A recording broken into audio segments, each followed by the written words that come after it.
Bismillahirrahmanirrahim. Assalamualaikum warahmatullahi wabarakatuh. Anda sekalian kelas 9 yang Ustadz banggakan, bagaimana kabarnya? Ya, semoga sehat dan walafiat ya. Untuk hari ini, insya Allah kita akan belajar sesuatu yang sangat penting. Ini lanjutan dari materi kemarin. Ini biasanya antum pelajari di SMP maupun di SMA yang akan ngambil jurusan IPA ataupun di SMK. Materi ini sangat erat sekali dengan kehidupan sehari-hari, terutama di dunia per-otomotifan. Kita lihat ya.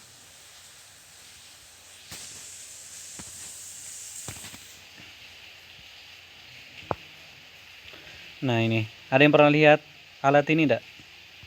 Alat untuk mengangkat mobil. Bagaimana prinsip kerjanya? Ini adalah salah satu penerapan dari konsep yang akan kita bahas pada hari ini. Ini kok bisa mobil yang begitu besar dan beratnya bisa terangkat oleh alat ini?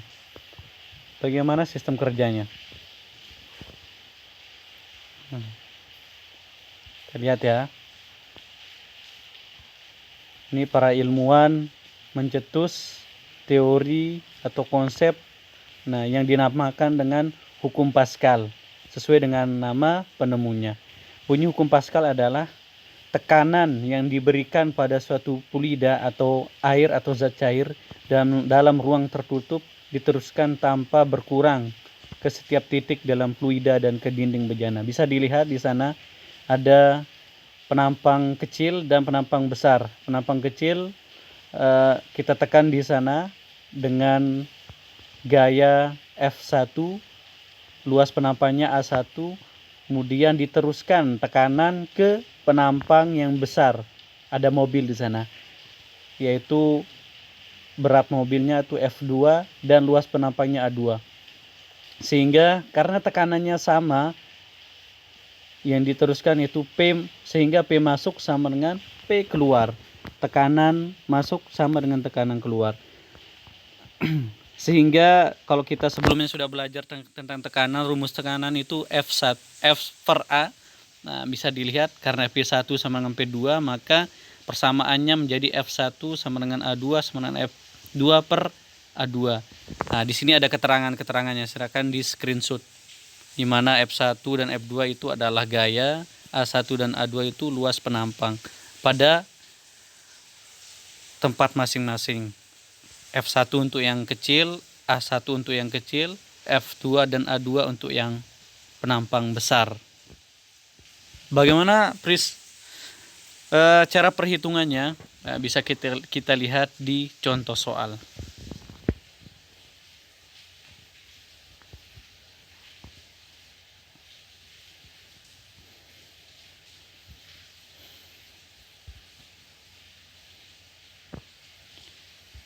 Ini rumus yang simple tapi sangat bermanfaat untuk dunia per-otomotifan ya. Nah, ini adalah contoh soal bagaimana perhitungan dari hukum Pascal. Mesin pengangkat mobil hidrolik pada gambar di samping memiliki luas penampang masing-masing 10 cm untuk yang kecil dan 100 cm untuk cm kuadrat ya untuk yang besar.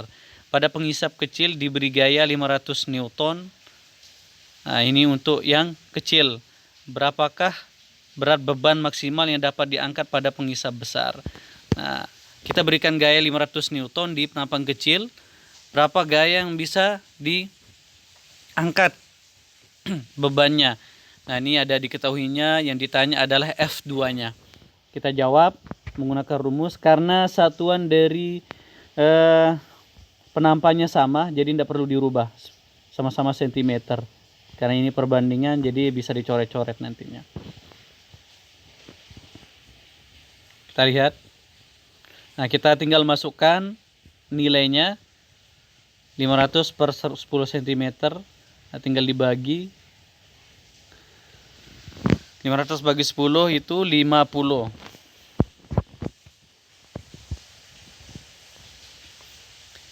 F2 per 100. Nah, karena yang ditanya adalah F2, maka 100-nya itu pindah ruas. Karena sebelumnya itu dia bagi, pindah ke sebelahnya itu menjadi kali.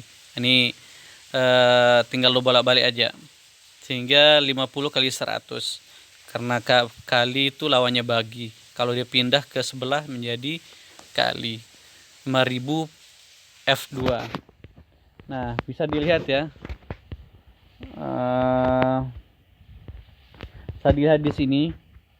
Yang awalnya kita hanya memberikan gaya 500 Newton di penampang kecilnya.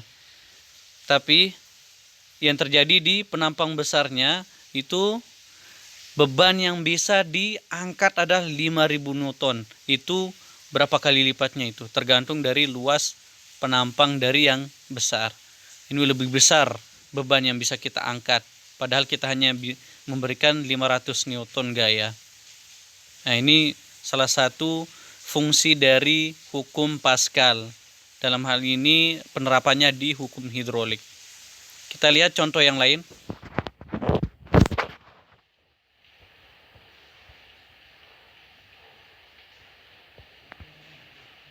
Nah, ini. Mobil yang masanya 500 kg, nah ini belum dalam satuan Newton, masih dalam satuan massa, diletakkan di atas piston yang sama dengan ini ya, penampang yang besar yang memiliki luas 250, berarti ini yang besar. Berapa gaya minimal yang harus diberikan pada piston kecil yang memiliki luas 5 cm kuadrat agar mobil dapat dirangkat? Nah, ini diketahuinya. Sama-sama cm kuadrat, jadi tidak perlu dirubah satuannya.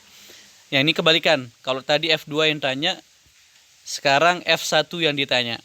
Apakah bisa langsung dikerjakan? Ya, belum bisa. Karena satuan dari mobilnya itu bebannya itu masih kilogram. Perlu kita cari beban atau beratnya, yaitu dalam satuan Newton. Rumus ini perlu dicatat ya, ini ada tambahan persamaan. Jika kita mau cari ini seterusnya besok kalau tidak ada berat atau gaya, tidak ada gerat atau gaya, bisa dicari gaya atau beratnya itu dengan rumus atau persamaan massa dikali percepatan gravitasi. Biasanya nilainya 10 untuk percepatan gravitasi atau 9,8 meter per sekon kuadrat. Nah, maka kita cari ya.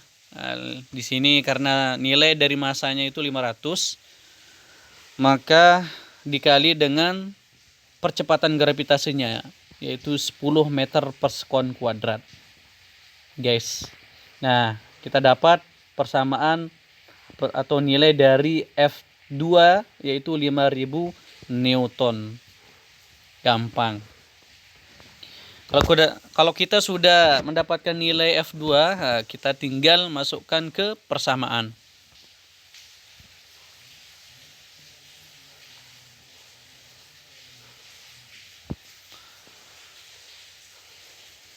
Berapa gaya kira-kira ya yang dibutuhkan untuk mengangkat mobil yang masanya 500 kg atau beratnya 5000 Newton. Kita tinggal masukkan ke persamaan yang di atas, yaitu F1 per A1 sama F2 per A2. Nah, kita masukkan nilainya. F1 belum diketahui, bagi 5, tidak harus ada satuannya ya. 5000 per 250. Kita bagi yang bisa dibagi. Ya, 5000 bagi 250 sama dengan 20. Nah, karena F1 yang ditanya, maka 5-nya itu karena sebelumnya itu di sebelah dia per atau bagi, maka dipindah ruas menjadi kali. 20 kali 5. F1 sama dengan 100 Newton. Jadi gaya yang kita butuhkan itu tidak besar ya. Tidak besar untuk mengangkat mobil yang beratnya 5000 Newton. Kita hanya butuhkan gaya 100 Newton. Oke, jangan heran mobil yang beratnya seperti itu, yang beratnya lumayan besar, itu bisa terangkat dengan gaya yang sedikit. Ini prinsip kerja dari hukum Pascal.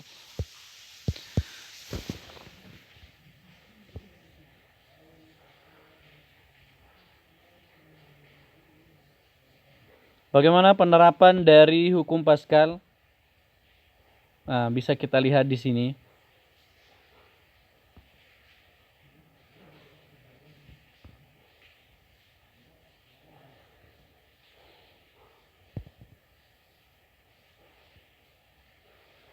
Nah, ini adalah penerapan dari hukum Pascal, yaitu ada pompa hidrolik, mesin hidrolik pengangkat. Nah, ini yang kita bahas tadi. Kemudian dongkrak hidrolik. Nah, ini sama prinsip kerjanya. Kemudian hidrolik. Ya. Nah, ini biasanya di dunia perotomotifan ya, digunakan untuk alat-alat berikut. Nah, bisa dicatat, nanti ada tugas dari Ustadz, kita tutup. Silakan dikerjakan ya untuk memantapkan teori, konsep yang kalian sudah pahami. Kita tutup pelajaran kita dengan sama-sama melafazkan doa kafaratul majlis. Subhanakallahumma bihamdika asyhadu an la ilaha illa anta astaghfiruka wa atubu ilaik. Semoga bermanfaat dan barokah ilmunya.